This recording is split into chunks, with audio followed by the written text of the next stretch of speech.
ಪೂಜಿಸಲು ಅರ್ಹಳು ನನ್ನ ತಾಯಿ ಮನದೊಳಗೆ ಮಂದಿರವ ಕಟ್ಟಿರುವಳು ಕರುಣಾಮಾಯಿ ನವಮಾಸ ಮಡಿಲಲ್ಲಿ ಕಾಯುವಳು ಹೆತ್ತ ತಾಯಿ ನೋವಲ್ಲೂ ನಗುವವಳು ಒಬ್ಬಳೇ ಹೊತ್ತ ತಾಯಿ ಜನನ ಮರಣ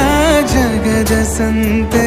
ಅದಕ್ಕೂ ಮೀರಿನಿ ಬೆಳೆದು ನಿಂತೆ ಕರುಣೆ ಸಹನೆಯ ಮೂರ್ತಿಯಂತೆ ದೇವರಿಗೂ